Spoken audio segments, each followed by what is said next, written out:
Salut et bienvenue sur la chaîne de Monkey EDC. Alors comme chaque mois on fait la vidéo des couteaux du mois. Ce mois-ci, le mois de juillet plutôt, donc j'ai décidé de revenir un petit peu aux sources qui m'ont conduit au goût de porter un couteau pliant dans ma poche. Et cette tradition bien sûr m'a suivi et me suit encore à l'heure actuelle et certainement me suivra jusqu'à ma mort, ainsi de suite. Donc, une marque française, pourquoi? Parce que le mois de juillet, 14 juillet, fête nationale, je voulais porter un modèle pour ce mois de juillet, un modèle riche d'histoire, riche de tradition française et de notoriété française. Donc, quoi de mieux finalement que de porter un Opinel, puisque l'Opinel étant le couteau le plus vendu au monde. Le fondateur Joseph Opinel, lorsqu'il a conçu ce couteau, n'avait peut-être pas idée jusqu'à quel point ça pouvait amener. Il cherchait quand même à pouvoir produire quelque chose en gros volume et au fur et à mesure du temps a su faire évoluer ses machines-outils pour pouvoir produire de plus en plus à un coût toujours modéré pour que ça soit un outil qui soit accessible à tout le monde. Traditionnellement, l'Opinel a toujours été dans les poches des paysans. Mais il a su évoluer et transcender ce côté-là modeste pour être dans toutes les couches socio-professionnelles et dans le monde entier. À titre indicatif, quelques chiffres. Toutes les 10 secondes, un Opinel est vendu dans le monde, ce qui est énorme.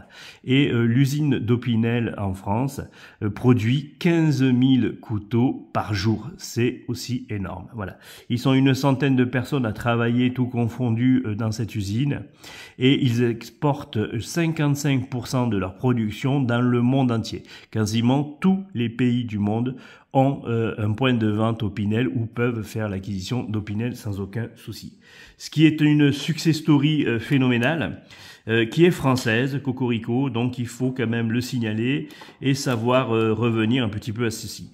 Alors, il a un petit peu souffert de son côté traditionnel et modeste, entre guillemets, puisque c'était un couteau d'une simplicité royale. Je vous rappelle que l'Opinel est composé de 5 pièces, donc c'est vraiment une fonctionnalité simple, mais c'est ce qui a fait son succès, parce que ça a permis de produire un couteau qui soit fiable, simple d'utilisation et qui dure dans la longévité, puisque on peut retrouver des Opinel qui sont tout à fait encore fonctionnables depuis déjà les années 50, voire même certains modèles auparavant pour les collectionneurs.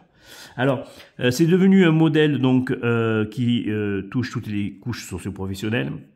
Que ça soit les simples consommateurs qui ont besoin d'un couteau pour dans leur sac à dos de randonnée pour aller couper la pomme lors de la randonnée du dimanche après-midi, ou les collectionneurs qui sont à la recherche de modèles rares et ou de finitions un petit peu rares, parce que Opinel a su décliner son modèle et a su le personnaliser pour différents événements. Donc on va pouvoir trouver de l'Opinel pour la Coupe du Monde, le foot, le Tour de France, enfin ainsi de suite. Toutes les manifestations ont eu un Opinel produit aux couleurs pour ces manifestations.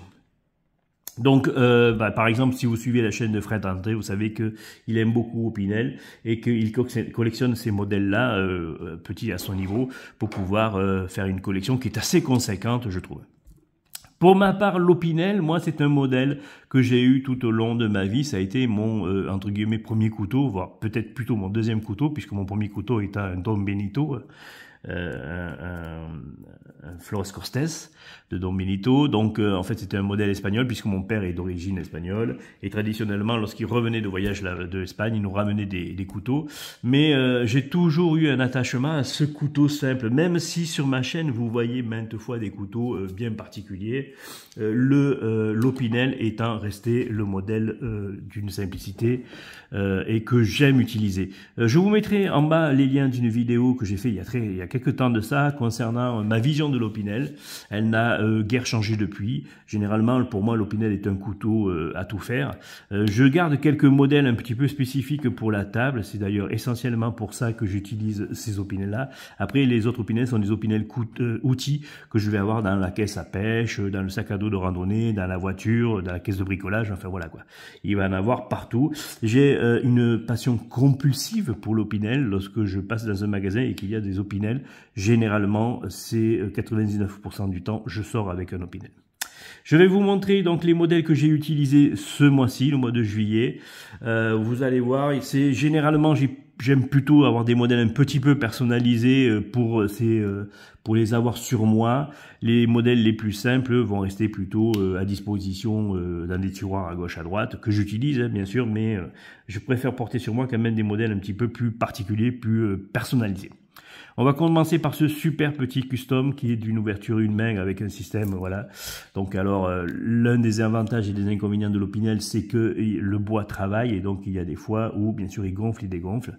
Là, le temps étant humide en ce moment, mes Opinel ont tendance à gonfler. On est sur une lame carbone. Ce custom a été réalisé par l'Affûteur de lame, la chaîne l'Affûteur de lame pour ceux qui le suivent. Il communique moins maintenant sur comment ça s'appelle, sur YouTube. On trouve, il a quand même aussi un compte Instagram. J'essayerai de vous mettre le lien de sa chaîne en bas aussi dans les descriptifs pour que vous puissiez aller voir son boulot. Il réalise des petits customs. Moi, je trouve vraiment d'une qualité super sympa et pour un prix tout à fait correct pour ceux à qui ça peut intéresser. Donc, c'était un modèle d'une simplicité. C'était un choix. Hein. J'avais demandé un modèle un peu spécifique à une ouverture une main. Il m'avait réalisé ce modèle-là. Donc, il y a eu un travail sur un numéro 9. Il y a eu un travail au niveau, c'est un numéro 10, excusez-moi, il y a eu un travail donc au niveau du manche, avec une coloration et un vernissage un petit peu particulier, et puis il a simplement rajouté ce petit bits là pour pouvoir avoir une ouverture d'une main, voilà, pour avoir un couteau qui s'ouvre comme ça, bon. Et lorsque il n'est pas trop gonflé par le bois, il arrive même à sourire. Donc il a changé l'axe pour mettre un axe plus petit, de façon à ce qu'il y ait une plus grande fluidité pour l'ouverture et la fermeture du couteau. Je n'ai pas de taille spécifique de modèle d'Opinel, j'aime bien les grandes comme les petites. Un autre modèle que j'apprécie beaucoup, c'est l'Obipi, c'est son modèle phare un petit peu de son atelier. Voilà un custom numéro 12 donc il découpe la lame ici. Donc on a un côté une lame très épaisse, assez ramassée. Le couteau est assez ramassé avec cette forme comme ça de corps d'abeille. Voilà, la tenue en main est phénoménale puisqu'on a un manche de 12, donc c'est très gros, mais c'est à la fois sur la taille d'un numéro 8. Donc c'est un couteau que vous pouvez porter sans aucun souci. Le poids est tout à fait raisonnable. Hein. C'est l'Opinel étant un poids mais vraiment dérisoire en poche. On est toujours sur une lame carbone pour ce modèle-là, ce que j'aime beaucoup parce que ça patine. En termes de facilité d'aiguisage, il n'y a pas mieux. Je trouve ça vraiment merveilleux. Un dernier modèle, si je le retrouve. Voilà, non, c'est pas ça, c'est, je sais pas où c'est. Un dernier modèle donc réalisé aussi par l'Affûteur de lame, c'est celui-ci, même chose, c'était une demande de ma part. Donc avec, vous voyez, il a découpé le passage des doigts pour pouvoir avoir une meilleure tenue. Le manche est monté, enfin le couteau est monté sur un numéro 9, toujours avec une, alors là par contre on est sur une lame inox, modèle bien sympathique que j'utilise régulièrement. Il a toujours la même chose, il a personnalisé au niveau du manche, vous voyez, on voit super veinage, c'est ça qui est merveilleux sur ce genre de couteau-là, avec une petite dragonne en cuir. Et il a rajouté, comme il sait que j'aime beaucoup le laiton, il a rajouté des petites perles en laiton à l'arrière. Voilà un modèle aussi que j'utilise. On peut voir aussi que le patinage commence à se faire de ce manette. C'est pas les modèles que j'utilise au quotidien tous les jours, hein, puisque vous savez que je varie énormément de couteaux, mais ce sont des modèles qui reviennent assez régulièrement.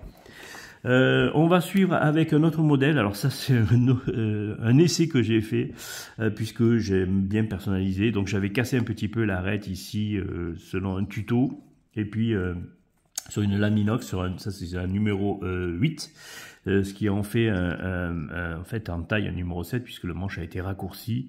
Voilà, c'est un petit couteau que j'utilise plus pour le côté, moins pour la table, mais plus pour le côté bricole. Et vous voyez, j'avais essayé de commencer à travailler. Il n'est pas totalement fini, il est toujours en cours de production. Ça fait quelques années que je l'ai. Le manche a été poncé et puis passé à l'huile de lin. Voilà, donc un petit modèle que j'aime bien. C'est toujours gratifiant de s'amuser à faire des modèles pour soi, personnalisés. Il y a un côté attachement qui se fait au couteau qui est assez sympathique. Un autre custom aussi que j'aime beaucoup, on est chez, comment ça s'appelle, Couteau, Jean-Luc, qui m'avait fait ce super petit modèle numéro 6, en lame carbone, voilà, qui se patine aussi comme vous pouvez voir, voilà, la même chose, donc une laque chinoise, si j'ai bon souvenir, avec cette petite perle qu'il a mis en buis au bout, voilà, et ce petit bout de paracorde. Voilà, un petit couteau bien sympathique que je vais prendre au fond de la poche assez régulièrement pour pouvoir aller casser la croûte. Donc comme vous pouvez voir, il y a différentes tailles. J'ai pas de taille attachée à l'Opinel. Je peux prendre des numéros 6, des numéros 7, des numéros 8. On peut même aller jusqu'au numéro 10 puisque j'ai même un numéro 10 ici, là, même chose, vous voyez, donc que j'avais pris. Alors celui-là ne fait pas partie de ma rotation en lame carbone, mais vous voyez, il a bien travaillé. Celui-là, il s'est bien platiné. Il a ces jolis reflets bleus. Moi, je trouve ça super sympa. Voilà, que j'avais commencé à brûler un peu ici. J'avais commencé à essayer de le customiser. Puis je l'ai laissé tel comme ça, juste poncé et brûlé. Voilà, façon un petit peu couteau électrique, voilà, qui sert à un petit peu tout faire. Que j'utilise régulièrement. Quand je travaillais en vigne, je l'utilisais souvent parce que c'était pratique sa grande lame. Après, on va avoir des modèles un petit peu plus connus, comme le baroudeur. Voilà. Donc voilà, avec simplement le rajout de cette petite perle viking que j'ai trouvé sur, je crois que c'était Amazon. J'avais trouvé ça, il y avait un lot, voilà, donc un inox sur un numéro 8. Un autre modèle, comme je disais, donc Opinel a su donc personnaliser ses manches selon l'animation. Donc là, c'est un manche qui est personnalisé. Je crois que c'est pour un site outdoor ou un truc comme ça. Voilà, donc tout en noir. Voilà, ce qui est sympa, c'est qu'on peut l'avoir de toutes les couleurs. Hein. L'Opinel existe de toutes les couleurs. Surtout dans les modèles baroudeurs comme ça, on peut le trouver de différentes couleurs. Toujours en lame inox, on est sur un numéro 8, celui-ci aussi, que j'ai utilisé sur ma rotation. On ne pouvait pas parler d'Opinel sans parler bien sûr de l'essence de bois l'olivier qui est important, hein, donc un modèle bien sympathique. Numéro 9 en olivier, toujours lame inox, voilà. Alors lame inox, lame carbone, je vous dirais que j'ai pas trop... j'ai quand même plus de facilité à utiliser l'inox, mais le carbone ne me dérange pas. Ils ont tous les deux des avantages et des inconvénients qui sont indéniables. Un autre modèle qui m'avait été offert par Ritzy, donc un YouTuber qui ne fait à l'heure actuelle plus de chaîne YouTube, qui était spécialisé dans la customisation de tous les couteaux. Donc là, il avait fait en pyrogravure, voilà, un manche numéro 8 avec un petit guillochage ici. Je trouve des plus superbes que j'utilise régulièrement. Ritzy, si jamais tu vois cette vidéo, encore merci pour ce super couteau que j'aime beaucoup. Je vais vous parler donc des modèles plus anciens. Donc là, ici, on a un modèle qui est beaucoup plus ancien, voilà, avec une lame noire, qui est, vous voyez, donc sur l'ancien marquage. Voilà, donc Opinel France, avec la main couronnée. Hein, donc, sur le bouquin, vous apprendrez si jamais vous avez l'occasion. Ce livre-là, on peut le trouver facilement, même d'occasion, sur Amazon. Vous le trouvez si vous voulez avoir toute l'histoire. Donc là, on est sur... vous voyez, donc là, il y a marqué Virobloc breveté, donc on est sur un ancien modèle quand même. Hein. Donc c'est un numéro 9, et le manche, c'est du Padouk, si je ne me trompe pas. Cadeau de Jean-Charles Laine, qui m'avait envoyé un super petit produit.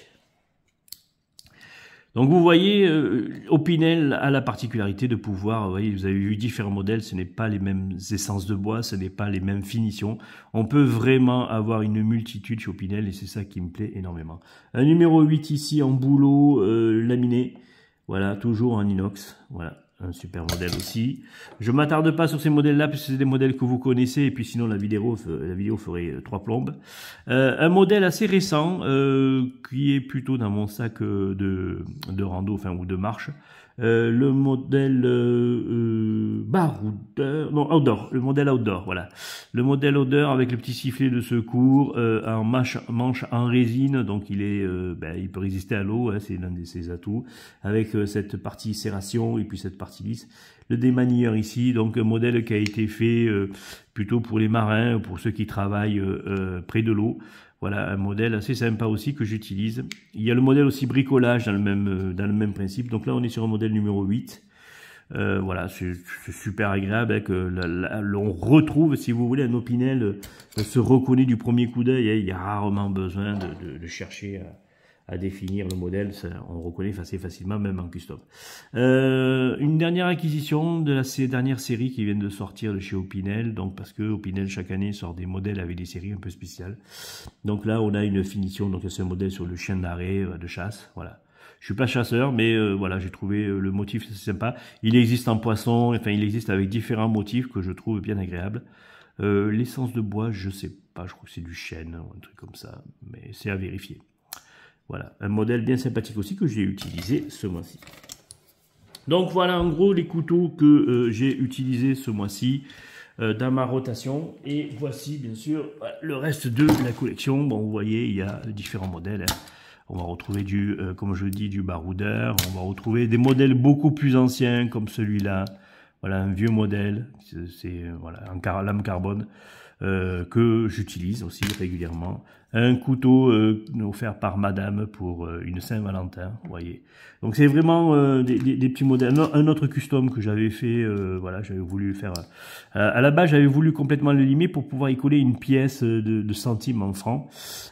Puis, j'ai pas eu le temps de finir ça, mais voilà, donc un modèle voilà, qui me plaît bien. Différentes essences de bois. On va avoir bien sûr du vieux modèle avec le numéro 6, avec il n'y a même pas le marquage carbone ou inox, hein, selon les années, bien sûr le marquage a changé.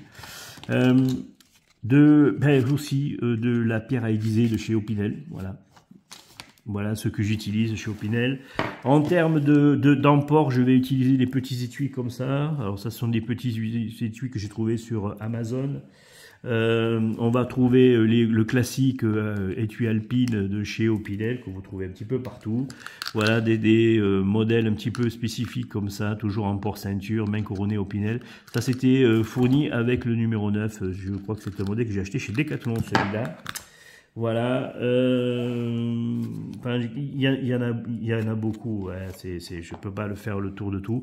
Un autre modèle, voilà, qui est un autre custom qui ressemble fortement à l'OBP, mais qui m'a été réalisé par un abonné qui m'a envoyé ça pour me faire plaisir, et je l'en remercie beaucoup. Un super petit modèle que j'utilise plus pour la bricole. Il m'avait même fait un joli petit étui en cuir, à la façon Jean-Luc Couteau, que j'aime beaucoup. Voilà pour cette vidéo et ce hymne national un petit peu à cette marque traditionnelle française qui a énormément d'importance, qui a eu une longue longévité. Des modèles anniversaires sont sortis aussi de chez Opinel. Voilà, c'est vraiment une marque super sympa. Je pense que cette vidéo va vous toucher plus ou moins tous, puisque on est tous amoureux, ou on a tous eu, ou on a tous connu un Opinel. Certains comme Jean-Luc ou Fred André seront plus sensibles à cette vidéo, ce qui est normal, ou d'autres abonnés aussi qui aiment bien cette marque-là. Voilà le mois de juillet, ce qui m'a suivi. Je vous remercie pour le visionnage. Si ce n'est pas le cas, je vous invite à vous abonner. N'oubliez pas la petite cloche pour les notifications. Je vous invite aussi à aller jeter un coup d'œil sur Instagram. Je mets régulièrement le contenu de mes EDC quotidiens. Et n'oubliez pas de partager, de liker, enfin ainsi de suite. Vous connaissez le rituel de chaque fin de vidéo des youtubeurs. Ça aide à la visibilité de la chaîne et à la communauté. Merci bien. Sur ce, je vous souhaite une bonne semaine. Je vous dis à la prochaine pour une autre vidéo sur un autre modèle que je vous parlerai, qui est un modèle aussi français qui se trouve dans ce joli petit étui. Je voulais en faire une vidéo spécifique pour lui. Voilà, un couteau savoyard qui est, je pense moi, un super modèle qui existe déjà depuis très longtemps. Hein, mais je voulais vous en parler. Vous en aurez la surprise à la prochaine vidéo. Allez, sur ce, bonne semaine.